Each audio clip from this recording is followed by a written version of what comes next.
Thank you. Good afternoon. My name is Jisoo Kim. I'm the director of the Institute for Korean Studies here at GWIX. Welcome to our Jaipil lecture series. We are delighted to have Dr. Semi Oh with us today. Thanks for joining us in person and virtually. I know we have, it seems like today we have more guests virtually. So this shows how much people in the field are interested in your work, Semi. Well, today, Dr. Semi Oh will be giving her talk on her forthcoming book. Well, it's coming out in April 2023, but it is almost April. Is it already out? Apparently you can order already. Okay, so you can order. You can order. Is there any discount code you want us to promote at the end? Okay. Well, maybe you can share that on chat box, Sean and Youngsu. Okay. All right. So let me first have the privilege of introducing Dr. Semi Oh. She is an assistant professor of modern Korean history in the Department of Asian Languages and Cultures at the University of Michigan. Her research focuses on the architectural and urban practices of Seoul and explores the relationship between space and history writings. She's the author of City of Sediments, A History of Seoul in the Age of Colonialism, published by Stanford University Press, which examines the relationship between language, text, and media to trace the discursive formation of modernity and colonialism in the urban space of Seoul in the 1920s. All right, so without further ado, I'll hand it over to Semi, but I would like to let our audience joining us virtually let you know that you can submit your questions through our Q&A box, right? Yeah, type them in Q&A box. Do we also have the option of asking live, Sean? Yes. People can ask live. Okay, if they raise their hand, we can make them panelists. So if you want to ask your question directly, please use your raise hand function, and we'll have you ask your question directly to Semi.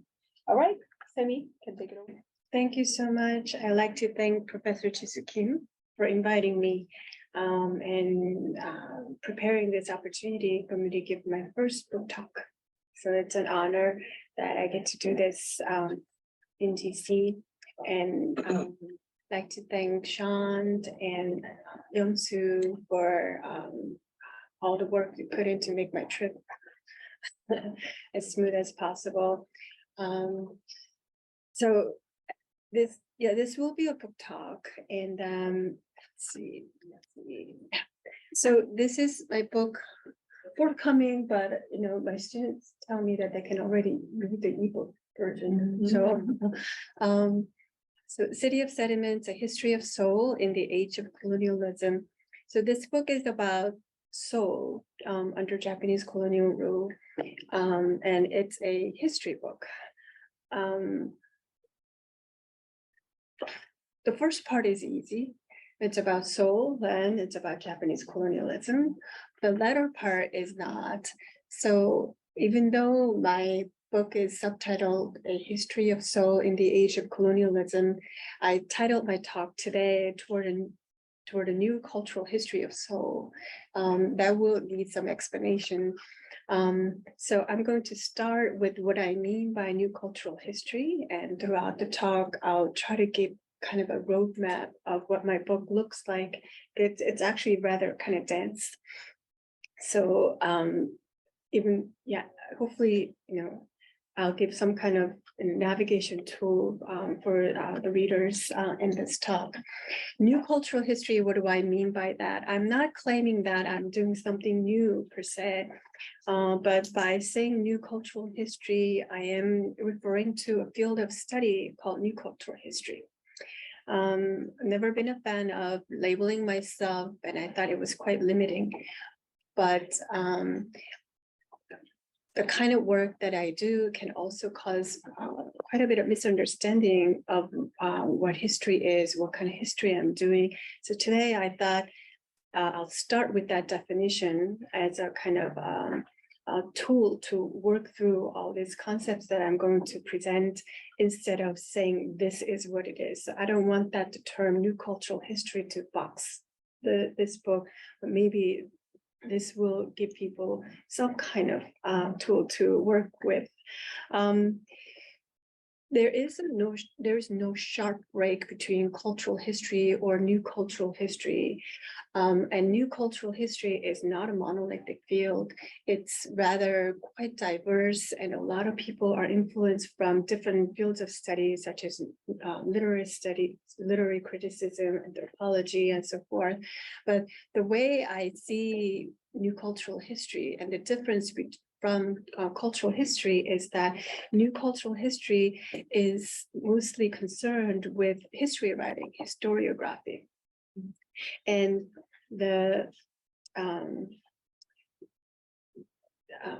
so history writing is the object of the study for cultural historians, and what enables that kind of history writing, which is historicist narrative. So by saying new cultural history, I cannot say my book is a study of Seoul, but it is a study of history writing through Seoul. I think that's a better way to describe it. So it is in a way writing against history as we know it, because it takes up historiography as its object of study and critique historicism as the main mode of historical narrative. So instead of tracing changes in space over time, that's what historical studies usually look like. This book approaches history writing through a methodology that will reveal the complexities and contradictions of its own formation. So when I say I'm a cultural historian, I'm first and foremost interested in the question of historiography. But instead of locating history writing in text, like historians' text, I locate history writing in space and spatial narratives. So that's where I introduce space. So I conceptualize space as a contested terrain for history writing, and approach historical forms and practices as image and narrative to uncover the process of epistemological construction. So in my work, I study the processes of history writing, and I find the site of that history writing in spatial practices. For that reason, city is important, not just any space, but the urban space is important for me. When I talk about the city and its visual and textual manifestations, I'm not talking about it as a reflection of historical reality, but as co-constituted part of it. So in this, the discursive practice in and through space becomes an important aspect of my study. So in my book, the main objective is to investigate the processes of discursive formation about history and modernity in colonialism and urban space of Seoul. And I look at the main narrative mode, which is time, and modernity and history as teleology. For this, I see modernity and colonialism as an entangled process.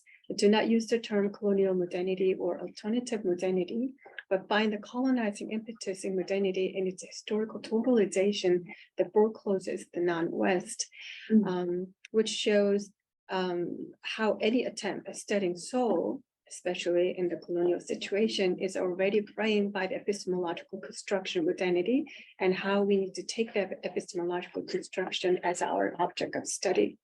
So this is how I argue the relationship between modernity and colonialism. Modernity was the mode of power for Japanese colonialism, and more importantly, modernity is the totality of the processes through which colonial power discursively formulated itself in the urban space. So by modernity, I'm not talking about a condition or a stage, but rather a process. In order to get to the textual formation in and through space, I rely on interdisciplinary approaches of semiotics, visual studies, and media studies. And because I approach power discursively, my focus is not on the question of agency or intentionality, but on the question of subjectivity and sensorial experience as an integral part of subjective formation. So in the end, I declare my methodology to be a deconstruction I'm going to highlight that and highlight that because historians do not necessarily engage in the constructed mode of writing. A lot of us think that our job is to construct a narrative. So by deconstructing the narrative underpinning the history of writing, my book tries to unfix the language of visual regime of Japanese colonialism. And rather than putting things in binary opposition, such as oppression and resistance, colonizer and colonize, and locate resistance within the logic of modernity and colonialism in the colonial subject's engagement with it. So those are two aspects that I am deconstructing, one narrative and the other, the binary. So the eventual goal for me is what's called urban poetics. And it's usually defined as a way how the subject who inhabits the space imposes his or her own law on the external order of the city by undoing the constraints placed upon them. So the subject is squarely placed within the urban context or any context of power, but they also can change that, alter that space by adding their own imprints. So I start with architecture to achieve all that. And there are two ideas that I'm trying to challenge or rewrite. One is the idea that Japanese colonial architecture is derivative. Its styles are cosmopolitan styles to generally characterize Renaissance fashion styles or international styles that quote unquote originated in the European continent and then elsewhere, adopted and elsewhere.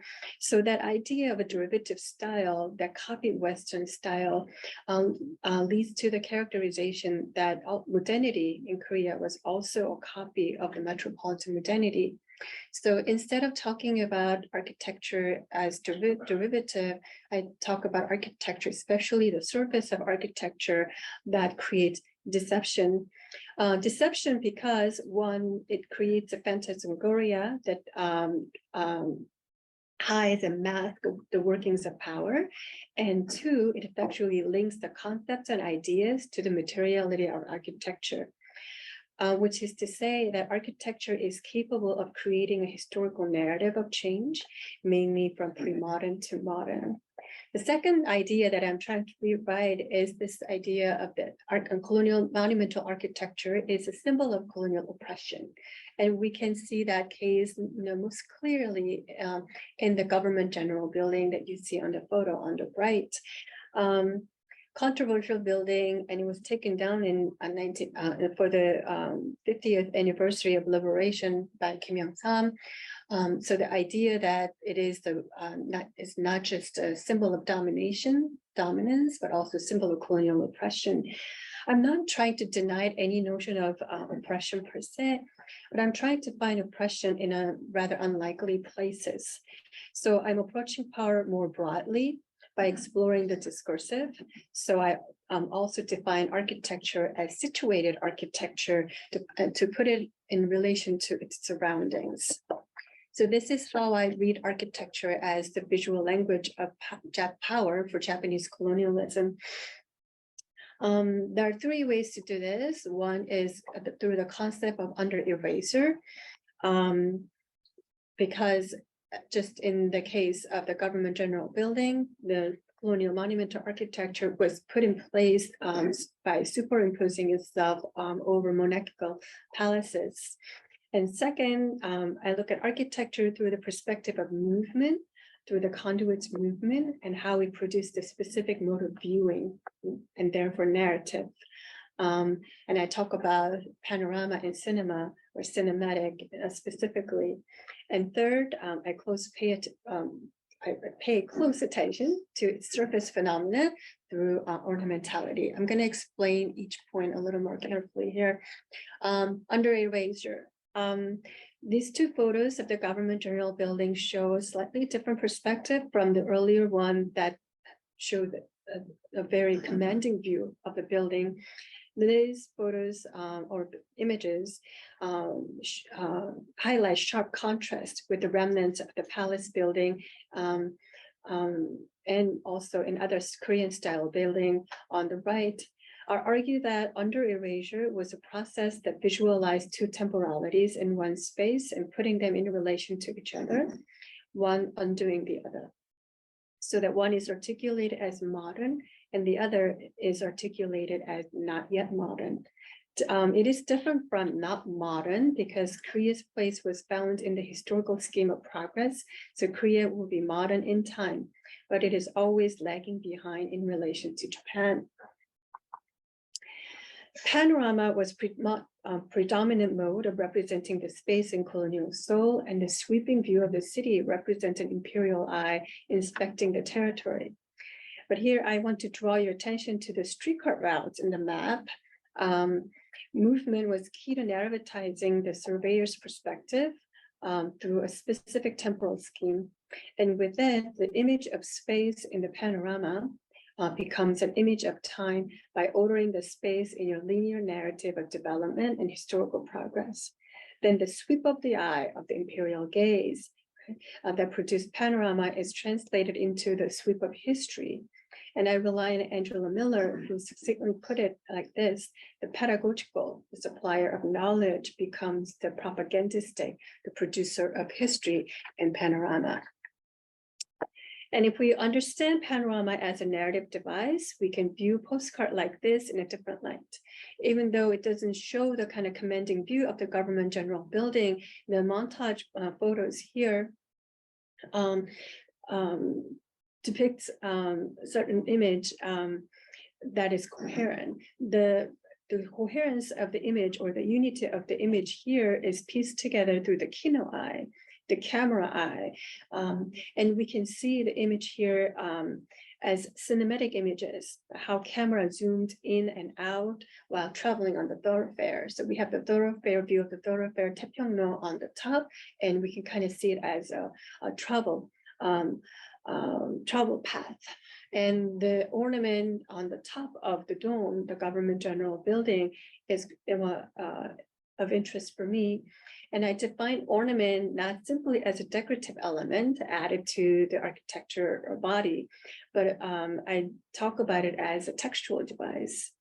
And I rely on the concept of ornament from Siegfried Crocker, who defined ornamentality as an important device for searching for the zeitgeist, in which the quotation of ornament was not a reference for reality, but a concept, a simulation of meaning. So architecture is elevated to a moral and aesthetic concept and gains a semantic dimension in which produces meaning. And through the concept of the cinematic, I traced how the movement creates a cinematic viewing and a haptic experience, eventually creating an emotive landscape. So this is kind of a view that contrasts sharply with Japanese colonial architecture being oppressing and domineering, but the power is produced through the subjective viewing here. Okay. So with this conceptualization of architecture and the urban space, I further examined the visual history of writing by looking at the photographic records of Go Chung's funeral procession in chapter 2. And to examine a different kind of ornamentality, I move on to another surface phenomena of commercial signage and then language play in gramophone recordings in chapter 3 and 4. And then in the last part, I introduce another mode of movement, a different kind of movement called drifting, and talk about the portrayal of the city in the urban investigative reports and magazines. You might be thinking these are very different topics for each chapters, and what connects these rather disparate topics into one book is a model called sedimentary history, hence the city of sediments. I think of it as a speculative model to deploy against how Japanese colonialism textualized the space of Seoul by flattening multiple temporalities to narrate a historical transition from pre-modern to modern. Against the temporalization of space, this model offers a spatialization of history, which I see as a kind of architecturalization of history that builds layers of the city one top of one another. Seoul was built on erasure. Japanese monumental colonialism was built on top of the existing matrix of the city. So this model is taking that very colonial strategy on its head to write a history and layers things on top of one another. And my inspiration came from the image on the right. It's a cover image of 별건골, a magazine from 1933. It shows different strata forming a mountain, and each level does not necessarily is connected to the next. For me, the chapel on the top was reminded me how Paul Virilio talked about history as landscape. He said how everything is co-present and there is nothing wonderful before God. And Walter Benjamin's discussion of Paul Klee's painting, Angelus Novus. So instead of writing a history that presents a chain of events one after another, sedimentary history layers surface atop one another. So in sedimentary history, the organization of my book would look more like this. The first part talks about the textualization of space through erasure and narrativizing history. And then through memory in Go Jung's chapter 2, doesn't look okay. It layers the media space, the photography onto the architectural ornament. Then I layer another surface onto cosmopolitan architectural surfaces with commercial signage that heavily feature Asian script, which I call hanja or kanji. That's chapter 3. And I, on top of that, I add another layer of speaking by turning my attention to the reading of hanja and kanji, and then turns my attention to another media space of gramophone recording to talk about the genre of language play, chapter 4. And then I dig down. So in part 3, I explore the undercurrents of the city, what I call the infraordinary, a sort of social unconsciousness that gets revealed through the experimental mode of walking. And finally, the underbelly of the city, the latent spaces in the dark and another layer of orality, rumors, gossip that fill the void. I conceptualize each layer of sedimentary history as surfaces rather than events, and I define surfaces as material, visual, oral, auditory, and imaginary. The surfaces that make up the layers of the sedimentary history are where the colonial subjects inhabited through ever-multiplying sensory experiences and produced a different spatio-temporal logic that would destabilize the forward progression of historical time. What allows me to build such a model of history is the sources. I wrote down some of the types of sources that I explore, and they are mostly non-literary and non-textual sources. And they're often called 이야기. So I call them urban miniature, according to Andre Huizen, to emphasize their anti-form and anti-narrative form. And I gathered these sources with the goal of telling stories of the periphery, invisible and illegible traces of the everyday, and transient movements and disappearances through the streets. So if we can visualize the colonial power, right, what I'm really exploring is not so tangible things in the end. Now I want to introduce the topic of chapter 2, signage and language, to illustrate how these not so legible forces were documented in this book.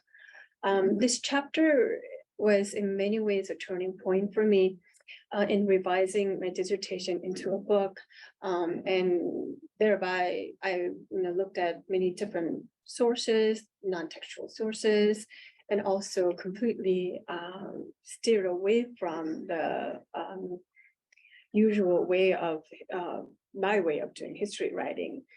And I was initially very confused and confounded by the kaleidoscopic view of signage in Seoul. And one example is here on the right. This is a photo of a gramophone shop in Seoul. And I just wanted to make sense out of that. And one way to do that was that, or one thing that really struck me was the prevalence of the Asian scripts. Here we have Hangul, we have Kana, and Chinese characters, and all these things just in contrast or in comparison to the cosmopolitan surface of architecture was quite daunting to me.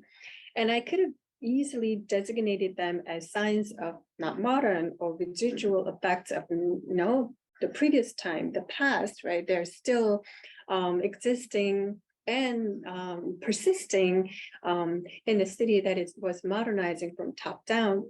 But they will only reinforce the idea that somehow the colonial logic that Korea was lagging behind, Seoul was lagging behind. And so that was not the route that I could go. So instead, I approached Hanja and Kanji in terms of the time of duration. This is something that I cannot really explain right now, but I attach a different temporality where the past exists alongside the present and contains heterogeneous temporalities. So instead of pitting the Asian script against the cosmopolitan surfaces, I layer another surface onto the cosmopolitan architectural surface with commercial signage and treat them as ornament read both of them as textual spaces. But because signage employs linguistic signs and it requires different types of reading aloud. So I wanted to talk about that idea of reading a little bit. When I looked at this photo, I was struck by how the same brand name of the gramophone company was iterated in different scripts, Japanese and Korean. And in some cases, they read it differently. On the bottom is a Sieron Dekodu. That's a Korean reading of Sieron, so Japanese brand name. But on the top right, Taepyeong Dekodu, you could read it as Taihei, and in English, the logo on the record, it actually said Taihei. It is because Chinese characters or Hanja and Kanji a shared script between Japanese and Korean have two different meanings. You can read it as Korean, you can read it as Japanese, and that is the same for place names. Like Honmachi is Bonjong, Bonjong is Honmachi, and Gyeongsang is Keijo. Right? And what you see on the left is a postcard. Because it's a postcard, it comes with a caption, and the caption on the top actually completely reads it as Japanese. So even though there are multiple readings of those characters, the English caption privileges Japanese readings as if that is the right way of reading it. So I tried to dig even deeper and found some practices of annotation in text and in signage. So furigana or to in Korean is an annotated practice that designates the correct sound for the character. Such annotation practice is not very common in signage, but I have some examples here. And on the right, the Brethman brand, Indan, right? So we have the Chinese character in the middle written vertically, and to its right and left side, on the left, we have the Korean reading Indan, and on the right side, Jintan. And their spatial proportion is important. They occupy the same amount of space, so they are more or less equal in relationship. But the romaji on the top, right, says Jintan. It privileges the Japanese reading. So this is an attempt to designate the correct reading, a correct sound of the character.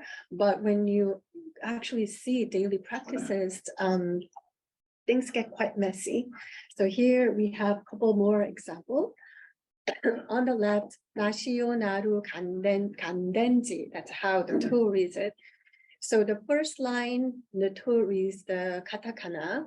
The second line reads the Chinese characters, and this one reads the Chinese characters in Japanese because in the katakana came first. So this is the case. The context is controlling or designating what is the right way to read it. Right?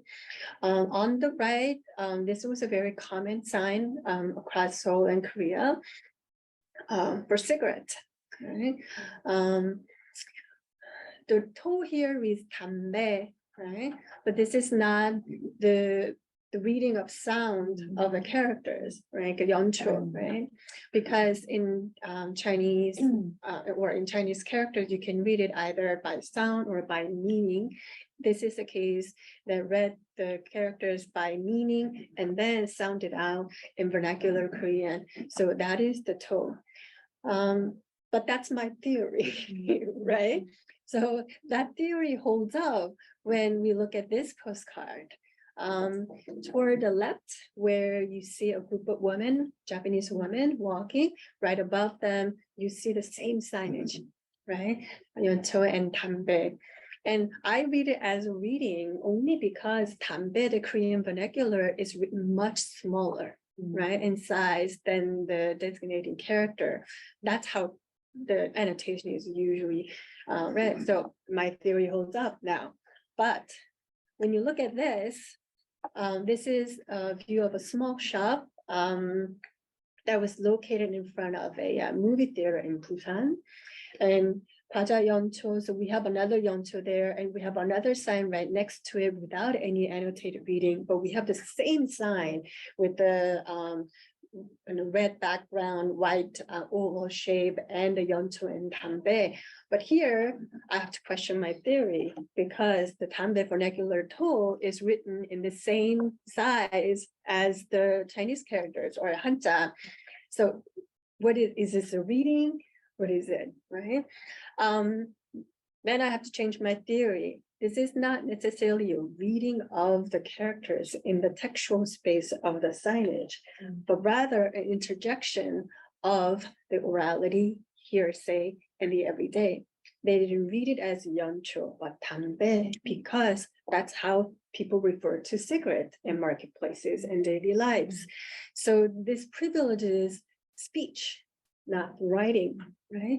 So we have further proof that what you see on the left is same type of signage, right?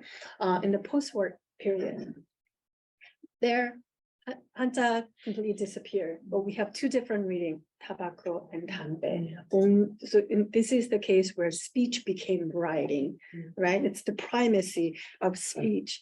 And I see abundance of examples, not just in signage, but also in other textual practices, especially in advertisement and packaging. And that theory holds up that this is an instance where speech is privileged, right? This is a practice that challenged the primacy of writing, and in the act of sounding out, it creates the fissures in the unity of writing, speech, and sound, and it introduces another context to the textual space. There's an overlapping, context, not just the textual space, but the context of commodity exchange and the marketplace. And in the sounding out, right, the choice was the choice of the interlocutor. They didn't have to follow the correct sound or correct reading. Right?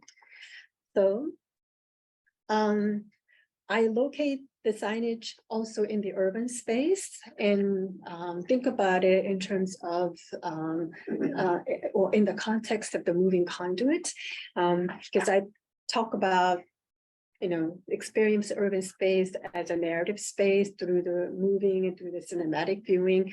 What does signage do? What is the experience of reading signage?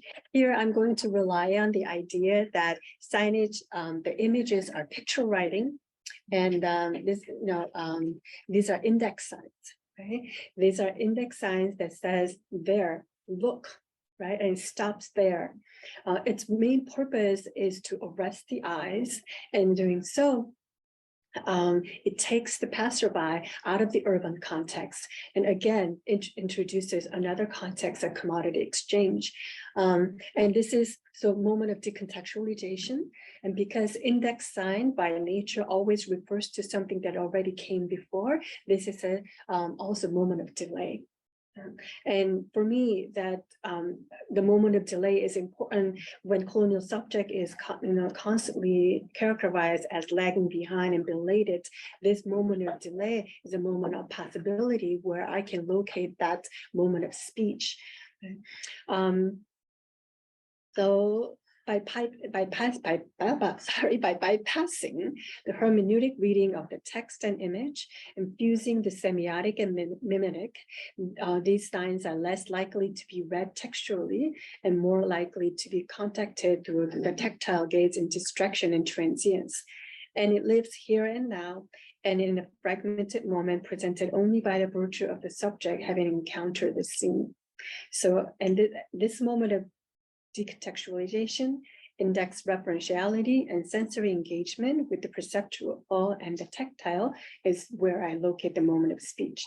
So in the reading practices of signage, the seeing subject becomes a linguistic subject, an interlocutor, but not an interpreter, who performs difference and brings attention to the body through the laborious production of the sound. The speaking subject is necessarily fragmented, as sound does not correspond to speech, and writing cannot designate the correct sound. So this is a path that I took to deconstruct the writing and signage. The writing becomes characters, and the characters are read in sound. And the point of return is the voice, the body of the sound, a moment of enunciation that decides to move from the phonetic to the vernacular and from sound to speech. The surface matter was a disciplinary space for Japanese colonialism because architecture was to produce discourse recognizable by the self-reflective subject. So instead of seeing the persistence of script that could point to another time in the past, I find a performative corporeality that is engaging with and also, more importantly, desisting from the visual logic of Japanese colonialism. Okay.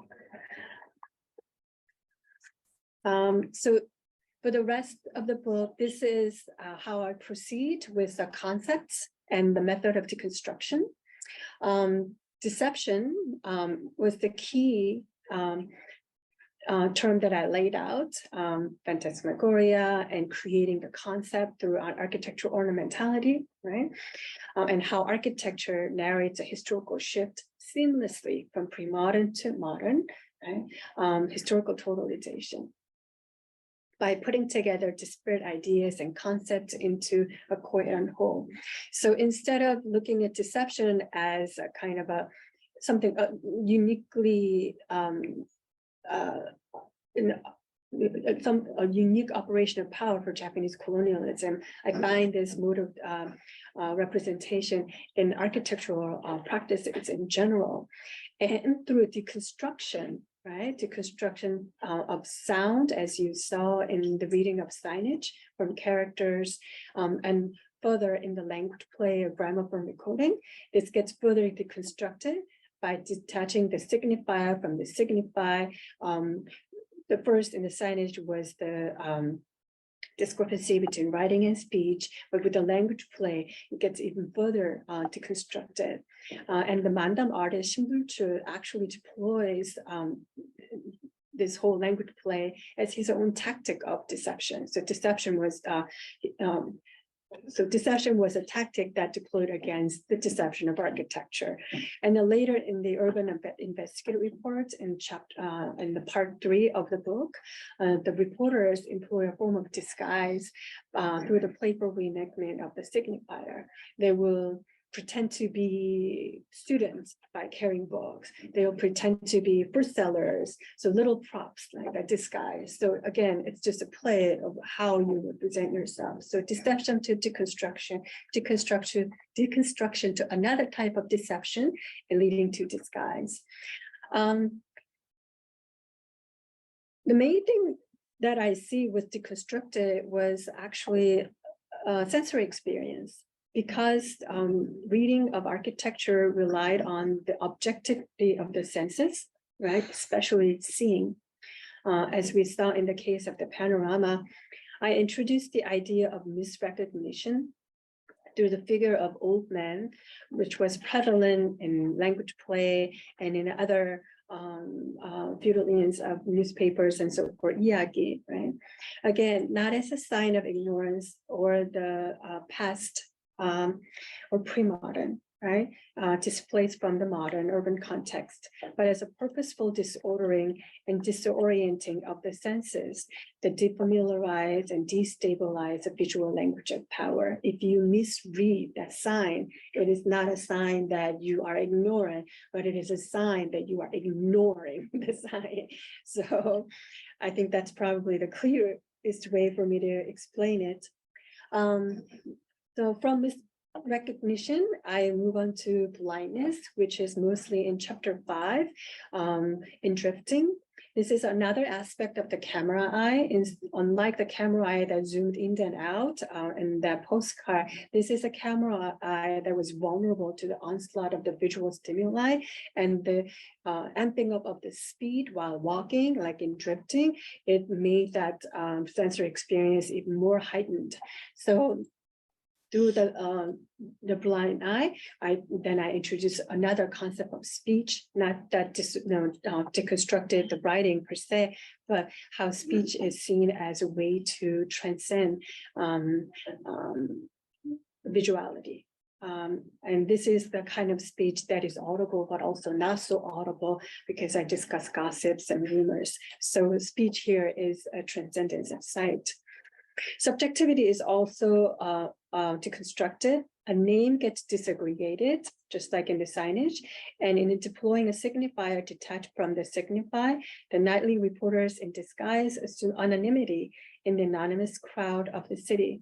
And finally, I talk about the kind of sociability in the media space as an unavailable community. That is self-generating and co-created via code language in place of a manifest community. I went through that really quickly, so I want to explain it. So name is important, just like Gyeongsang, right, which can be, or Seoul, which can be read as Gyeongsang and Keju.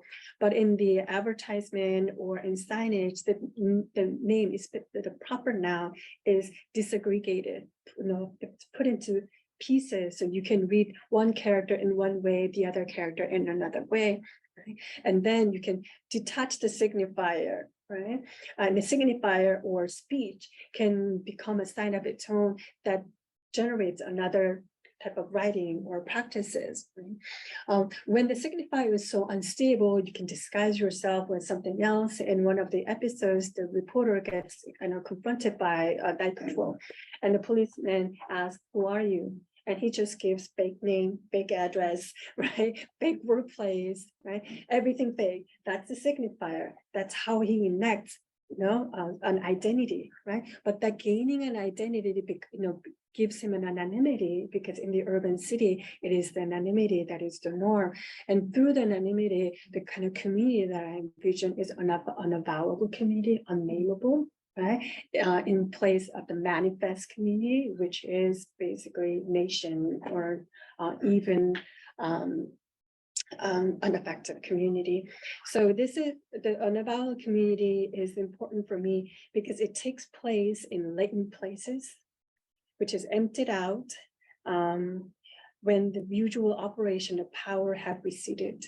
And the usual operation of power that I talk about is that visual politics. And also if this unavowable community exists in the media space, through imagining through text and their circulation. So the community exists on different levels, on the streets, in the dark corners of the alleyways, but also in media spaces where people see each other as belonging in the same community, but not necessarily recognize them as a member of the nation. So this is a kind of different vision that I present, but this is nonetheless a secretive, right? Yeah. All right. So I'd like to wrap up by going back to this idea of the sedimentary history. So all these chapters that have two purposes. One is that deconstructing the main visual language of power, but by layering them on top of each other in such a way, what I'm really tackling is this idea of temporality. In place of teleology, right? That's the main critique here. Where the colony is seen always lagging behind, I introduce many other temporalities such as duration, delay, waiting, simultaneity. All are multiple temporalities of incompleteness, randomness, and indeterminacy. They make up the layers of the sedimentary history as they are co-present and overlaid because they are the temporalities of experience. And repetition is important here. So I characterize the time of sedimentary history as that of accumulation of time, not accumulation over time, and see the very energy behind repetition and accumulation of experience as the motor of unclosing, the foreclosing logic of identity. And I talk about the incomplete and infinite temporality as a time of rehearsal in the epilogue. And overall, this is what I'm trying to achieve is what Peter Osborne called a politics of time, which takes the temporal structures of social practices as the specific objects of its transformative intent. Politics of time is a transformative history, and transformative history does not have to rely on the subject to be the authority to the universal, or try to replace difference with sameness. Rather, it undercuts the very distinction between sameness and difference by disturbing the very temporal anchor that secures it. And that is how I write the sedimentary history. There are very few options for the colonial subject, which frustrated me for a long time, right? You have to be either be against the colonial power or take yourself out of it, right? Whether you return to the primordial mode of the nation or something else, right? But can we talk about insistence of resistance, broadly speaking, within the urban colonial context, right? Within the very context of modernity. And I found very activities and tactics, right, that took time as a main subject of critique, and the production of different spatial temporal practices to me was significant enough to disturb the visual language of colonial power.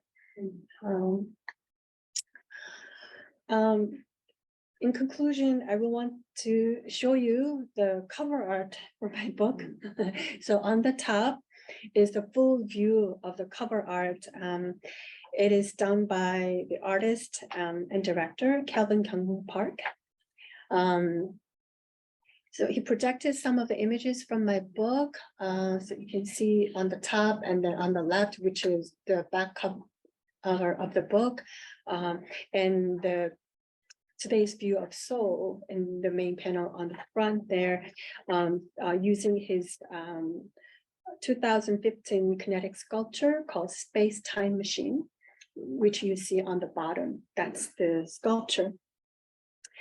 So the way it works is, this Space Time Machine is designed to alter the image through movement, light, and shadow. And its goal is to create an ephemeral deception of time, space, and materiality. I'm quoting from his website here. So I thought this captures the main idea of the book so effectively. On the one hand, it visually alters our temporal and spatial perception. On the other hand, it juxtaposes the physical sculpture and the reflective screen. So even on the cover, you see the reflection of the Inwangsan from the image from the left.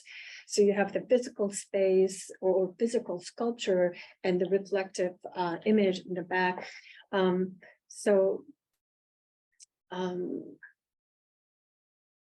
What he told me when he was doing this is that I will try not to be linear.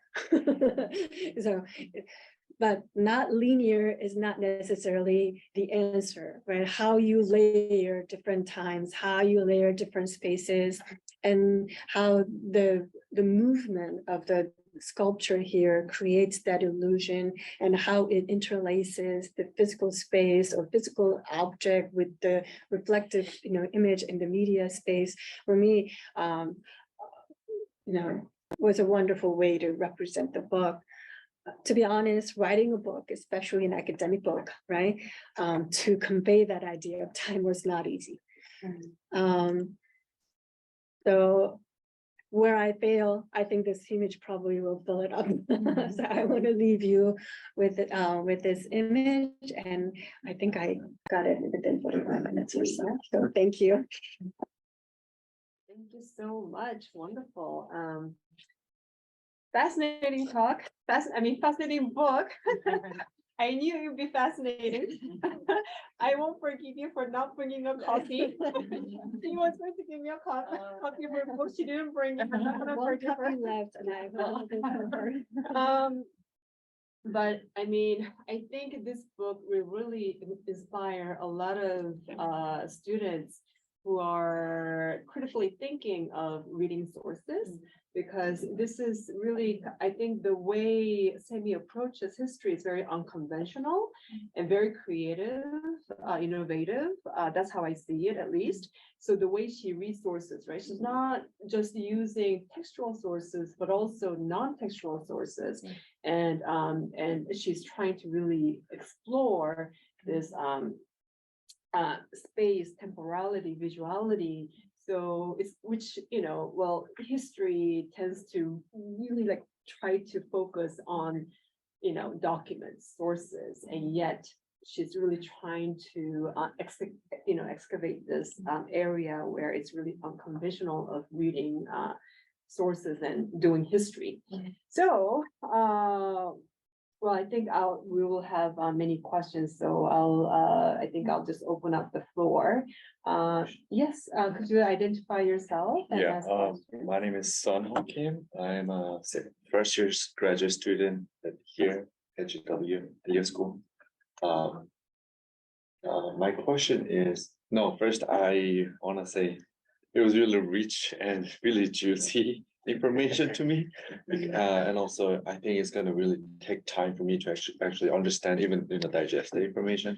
So it's kind of hard for me wrap my head around the information. But one thing I found out, I was wondering that one of few of the example that you brought up in the presentation was literal back then.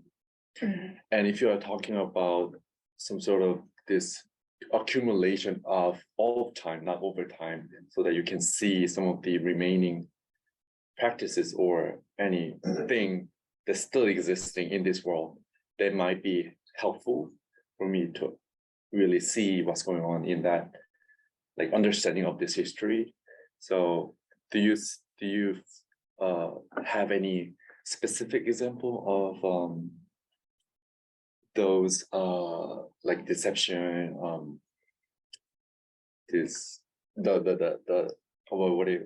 was it, the deception, like disguise, and like those kind of practices happening back in the day, that remains still right now currently?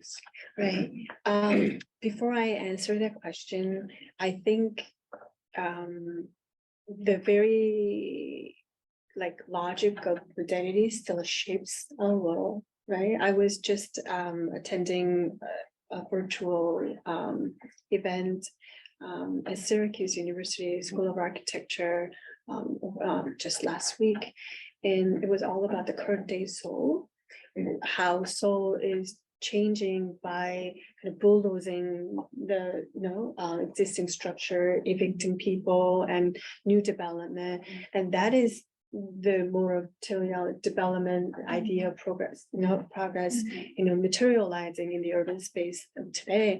So the kind of critical lens that we have to use is also applies for today's Seoul. Right. I would say that first. And to answer your question, if we look at today's Seoul through this kind of lens, I'm sure we'll find a lot more interesting practices. Yes. Right. Yeah. And also in attendance in that event was Listen to the City, who use art as a medium of activism, right? So that is different from what I talk about, but it's also there. And I've met young artists, especially artists, right, who create their own visual images, representations, and practices in the urban space,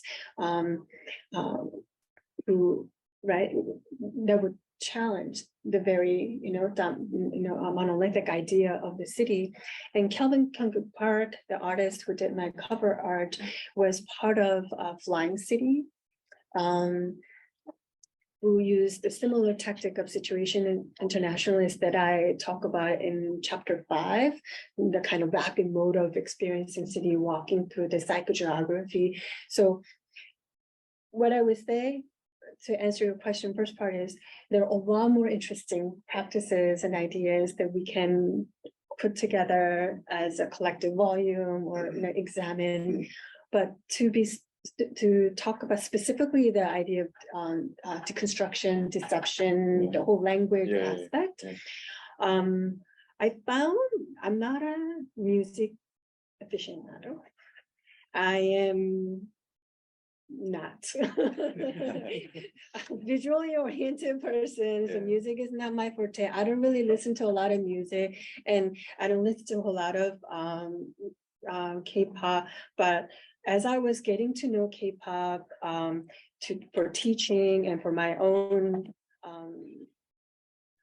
identity as a Korean studies person, I found a lot of interesting cases in language play in music, especially hip hop genre. Right. And when I gave a talk as a postdoc at Harvard, Professor Sun Jun Kim came and told me, in the northern provinces during this war, people actually use, Hanja to communicate as a secret code language. So the kind of, breaking down Hanja, right, exists then, right, during Joseon period. I see that in colonial period. But I see that today, it's not necessarily Hanja, but, that kind of language play, it's not unique to this time. But I wanted to bring people who lived during that time, especially like a Mandam artist, Shimpul Chu, to talk about him on the same level as Ethan.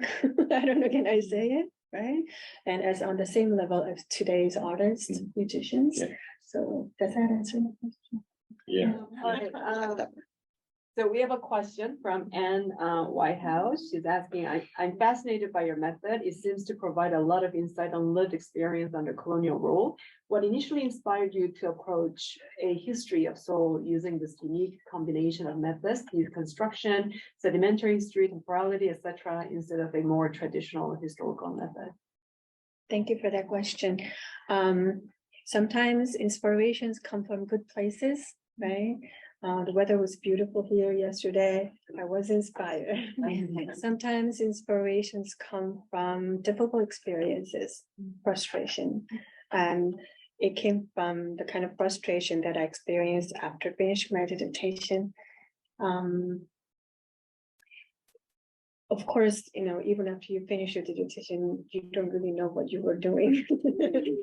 But I also felt my mission was to kind of uncover the voices of the colonial subjects, but especially with the sources available in the colonial period, that was difficult.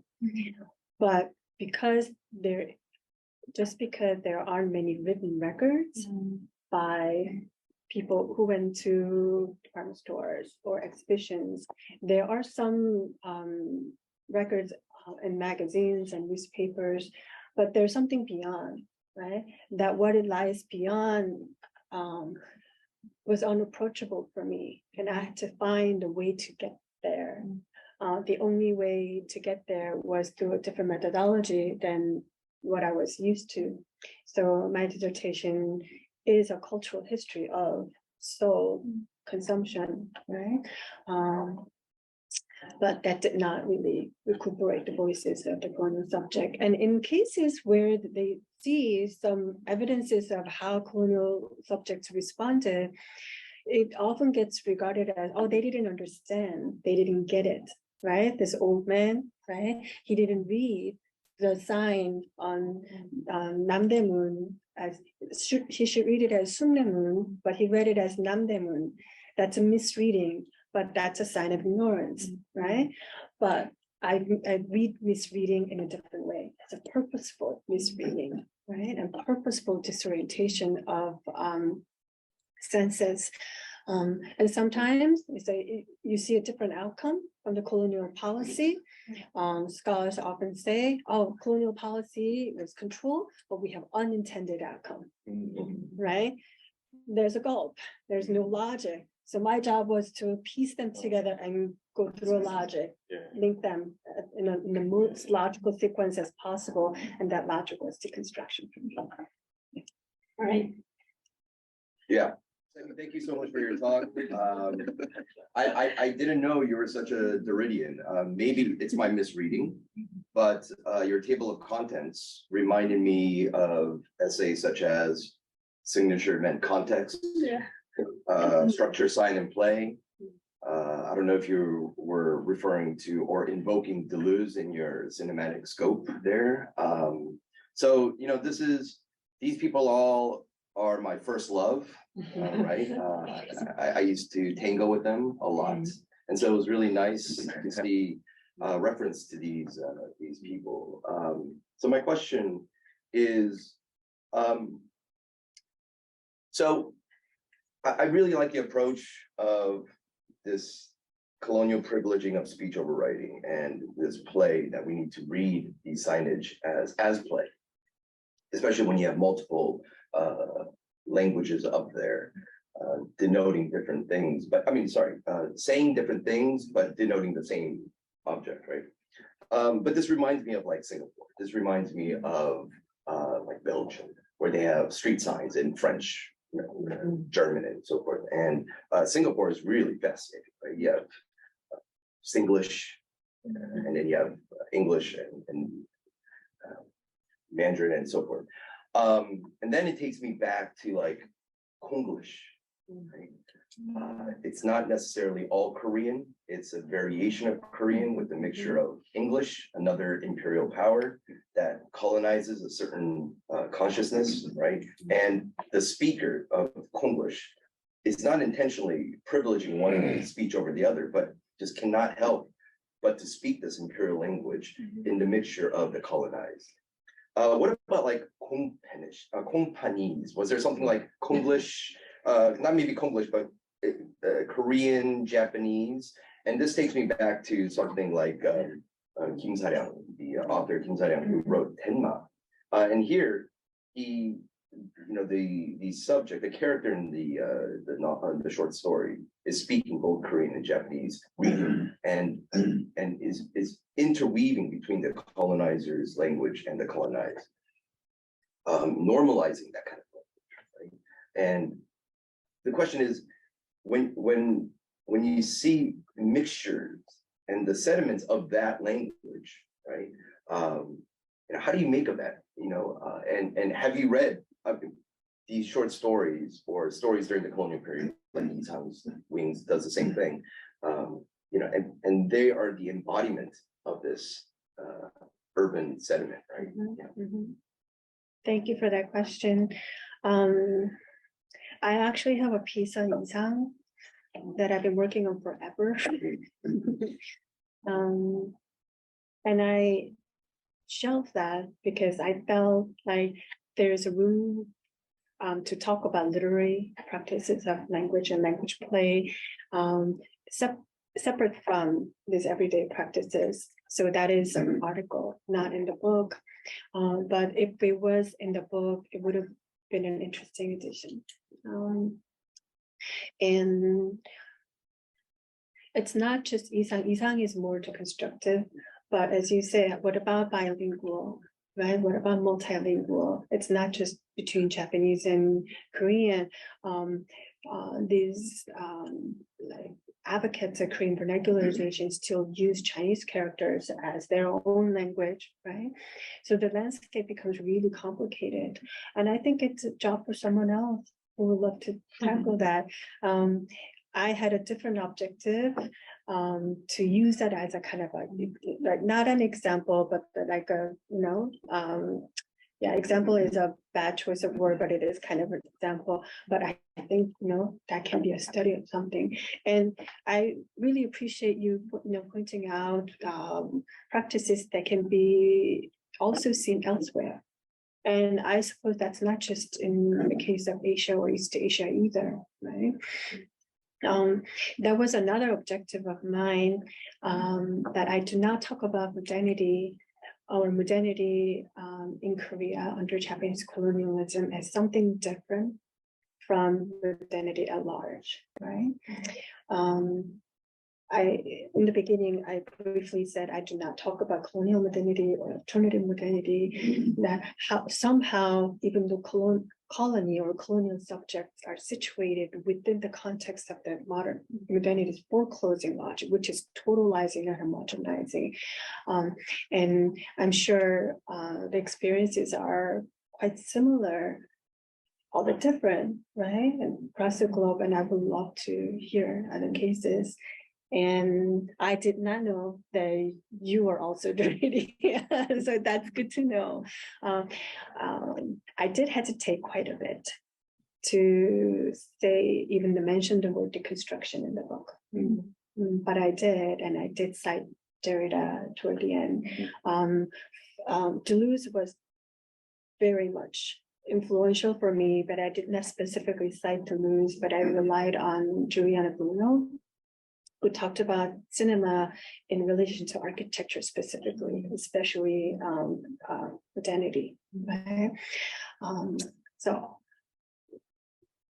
what Derrida said, the deconstruction, right, is already always within the workup, right? That is important because I do not have to, again, take these practices or the colonial subject, Korean colonial subject, out of the colonial context or the urban context to talk about any moment of possibility. They're already within the work. So that is the core message. Thank you for that. Yeah. We will go back to virtual audience.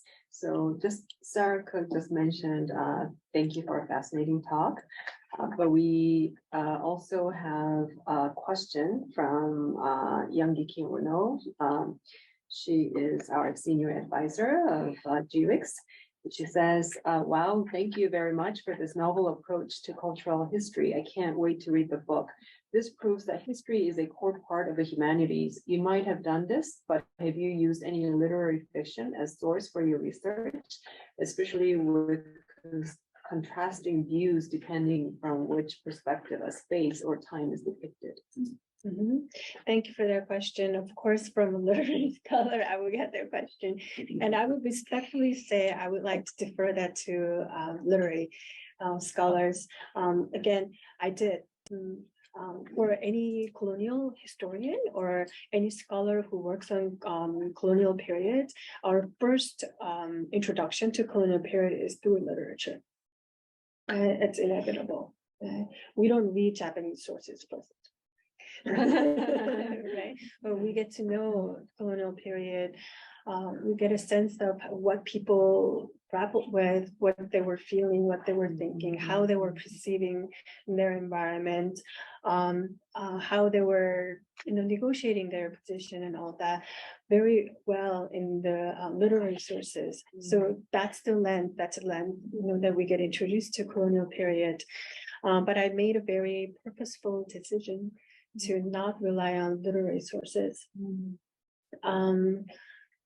So that I can talk about history and I can talk about the city on a different plane. So I guess my mission was to introduce different type of sources. And here reading signage is not necessarily, so I do talk about some linguistic practices in the beginning just to situate myself, But signage as a commercial device was quite different. The writing itself is not necessarily reading device. I said interlocutor, but even that idea of enunciating something is not necessarily reading the sign as a linguistic sign, but that idea of picture writing, right? So that was the area, kind of the whole visual idea was something that was not on the radar for a lot of people who study colonial Seoul. So thank you for mentioning that. And I'm sure a lot of people in the field are more able to discuss literary sources than me. Yeah. So.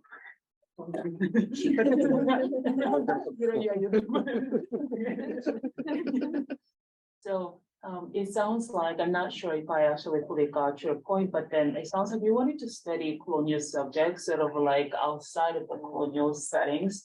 But then if that's the case, your choice of studying Seoul, which is a very politicized city, it's an interesting, I think, interesting idea for me.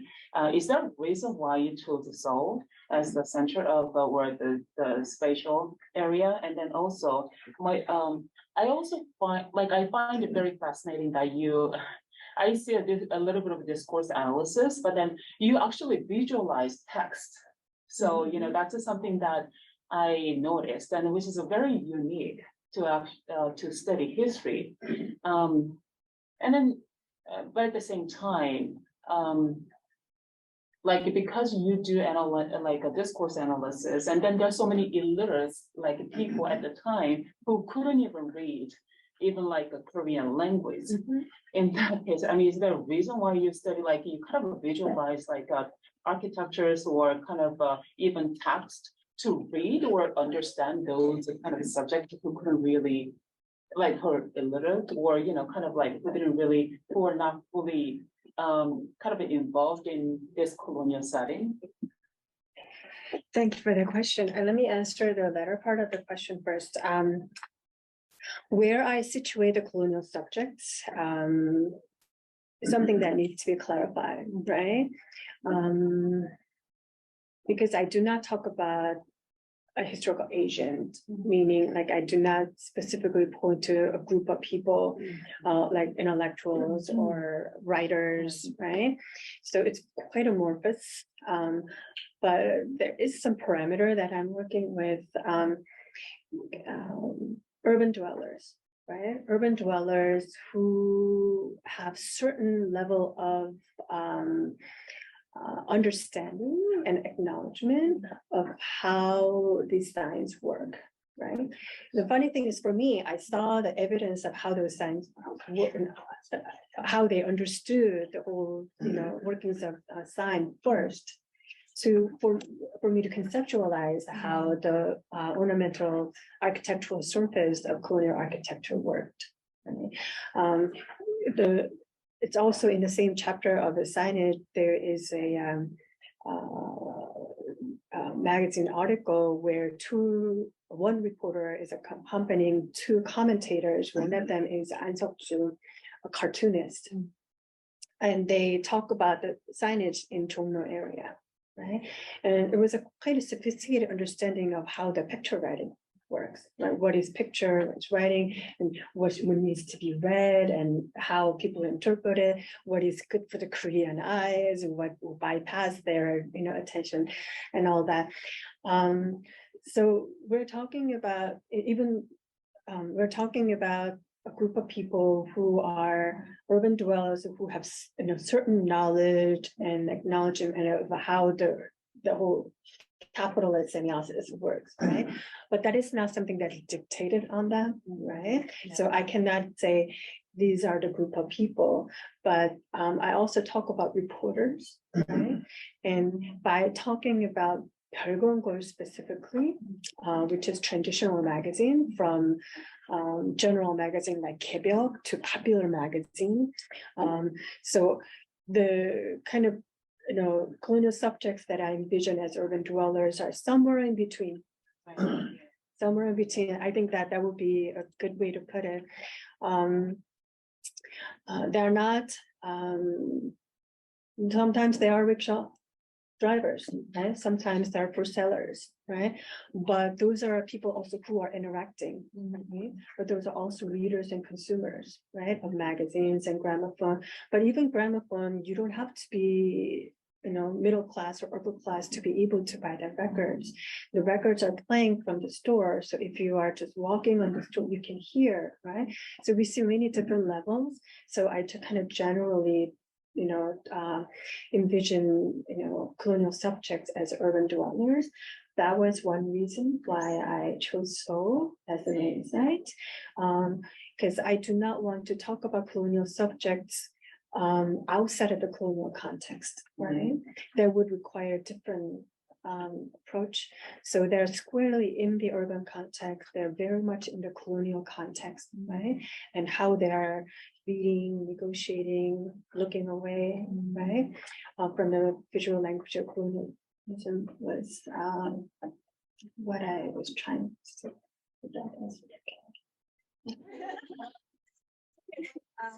hello, I'm the writing scholar. I'm Yan Yuye, coming from Shanghai, China.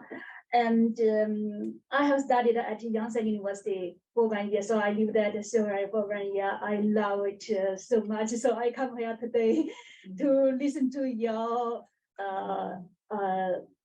explanation of the Seoul under the Japanese colonialization. It's the reason we can compare.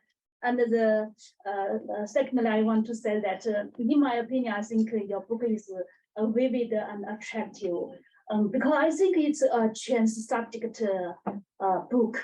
It used the politics, history, and linguistic sociology, all the manners to write this book. Also, you use the text, pics, pictures, a video like this to explain so I think it's a really very good book. It gives me so much insight. So thank you very much. And last, I want to ask a question. As you know, after Xi Jinping's new term, the modernization of the state and the cities is the prime task for our country. So what can you told us that China and maybe like Shanghai, Beijing learn from Seoul's modernization? Thank you.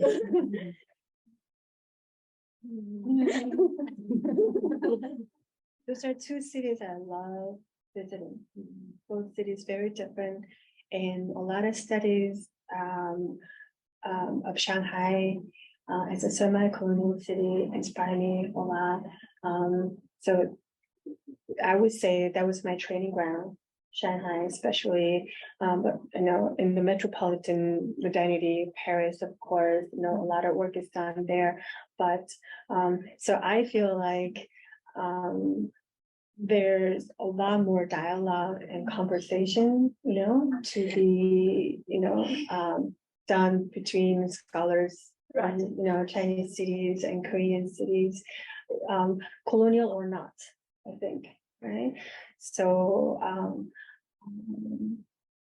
I would love to see, scholars, not just in China, but I was recently, talking to a scholar in Southeast Asia who, talks about the city, like who work on city, Asia or not in general, would have a very, robust, dialogue. That would be wonderful. Thank you.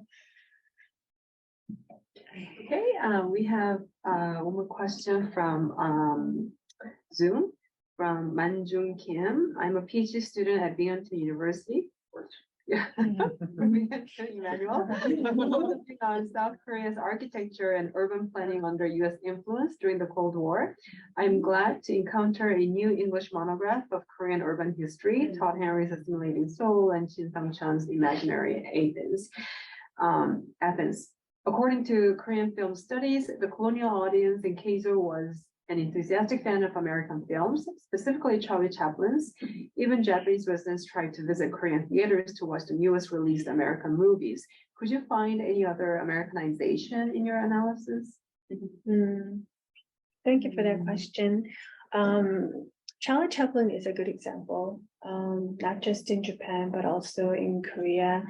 And, Emmanuel can attest to this, and she will know better. Many Korean writers and intellectuals were very keenly aware and up to date with what was happening trans-Pacific, across the Pacific.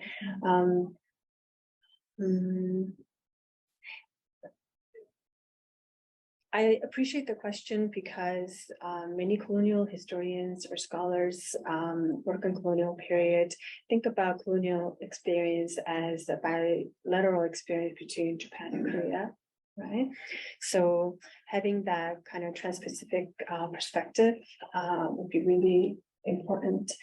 For me, I do not trace the origin. That is an intentional methodological choice.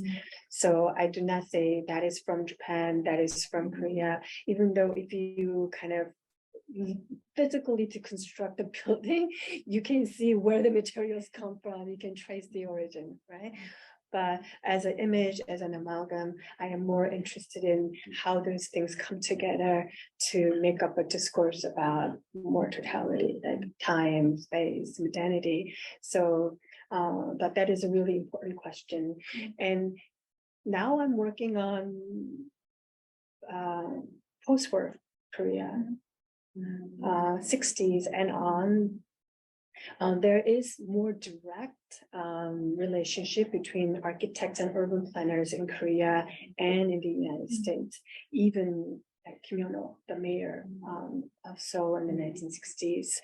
But there, I also see kind of constant reminder interjection of Japan, where we think there is a more bilateral relationship between US and Korea. Japan is still there. So I think it is important to kind of move away from that two-way stream of influence or interaction, not influence, and to see things in more multi-directional. Appreciate the question. Yeah. Thank you. Maybe you can take one last question. Maybe if not, I have one just quick question. What caught my eye was, or my attention was, this signage, one without Chinese character for tobacco and dambe. I thought that was interesting without having, a kanji or hanja. So how would you, could you kind of, like, what would be your analysis of the lack of hanja there?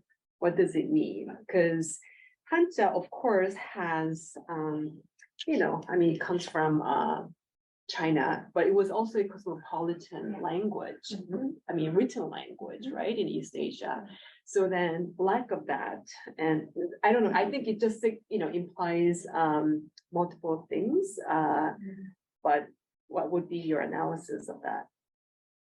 To get to that, I had to look at many different advertisements and packaging, because at first it's not very obvious, right? The Chinese characters disappeared. But when you look at advertisements, there are interesting instances where the reading is inserted when there is no character. So the example that I give in the book is Rayon Chima, the toothpaste, but they have tooth powder form. And when the Chinese characters write Rayon Chima, the to actually says Pun. And as in some other advertisements, the reading gets more prominent. So in the textual space, it's not just about what it says, how it says it, right? In what typeset, and what size of font, and in what order, left and right, right to left, or top to bottom, right? And if you look at those things, they're constantly reoccurring instances where the reading is interrupted. Okay. but then they're not reading the character. Or they read it, but they read it wrong. But is it wrong, right? Instead of saying it whether it's right, correct reading or incorrect reading, it was almost like that's how people talked about it. There was a powder form of toothpaste, and they still call it chimabun, even though the writing says chima, right? So it's not just the interjection of the reading sound, but it's interjection of the kind of habitual practices of referring to a product. Right? So it's the residual about what goes on in the everyday, and in advertisements, the main Chinese characters that were supposed to designate reading do disappear too. So when I saw I actually found the post-war signage much later, when I was like revising it a lot, the very last stage of like polishing up, and I had to put it in there because that reminded me, that affirmed my suspicion that it was the introduction of orality that I saw in other instances of advertisement and so forth, and I found the signage. So yeah, it was interesting to see where there's yoncho tambe, but then tobacco and tambe, right? Yeah. Well, we don't need the Chinese characters anymore. Right.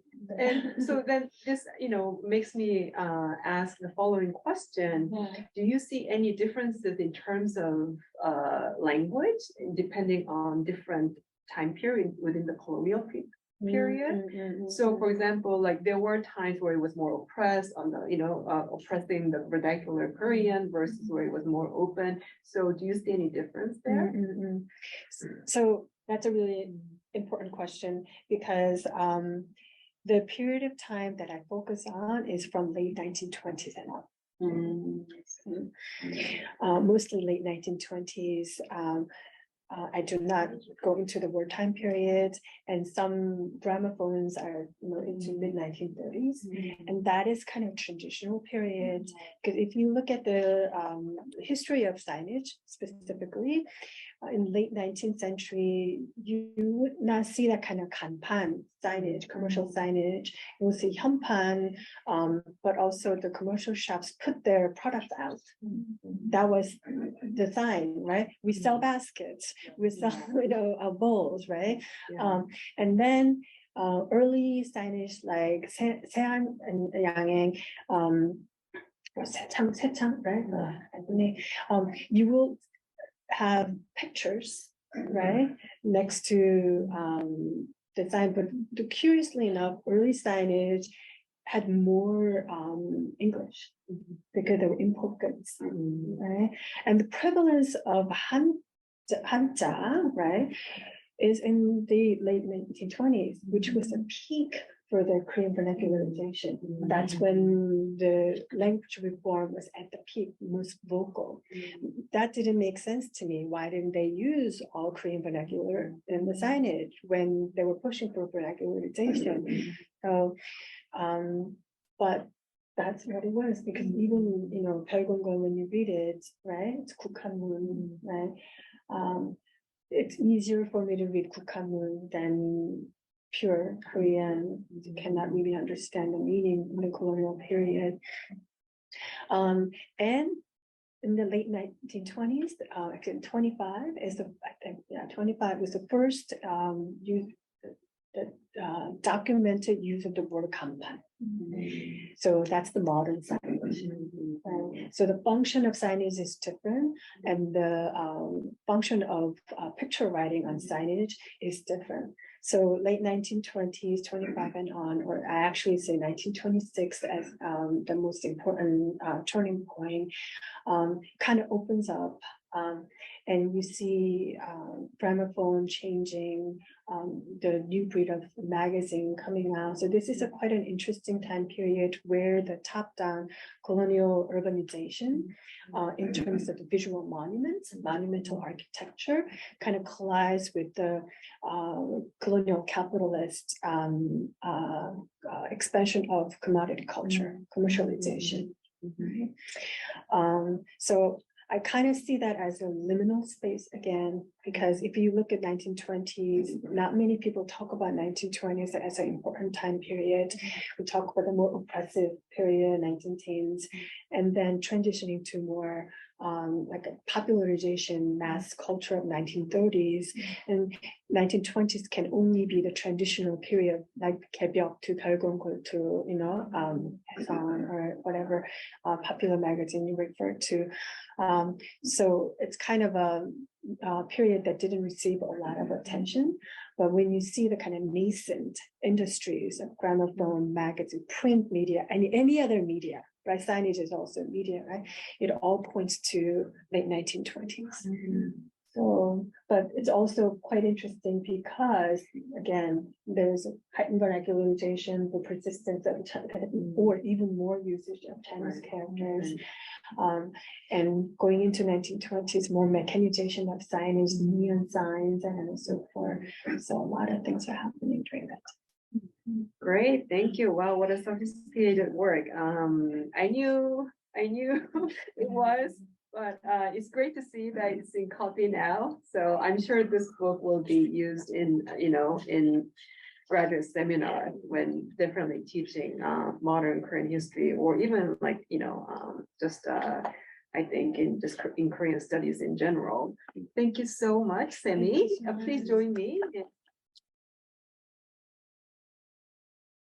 Well, thanks for our audience joining us online. Thank you for staying with us until the end, and also for those of you who came in person, thank you. Our next Jaipil lecture series will be on April 19th by our postdoc fellow, Dr. Sandra Park, who's here with us.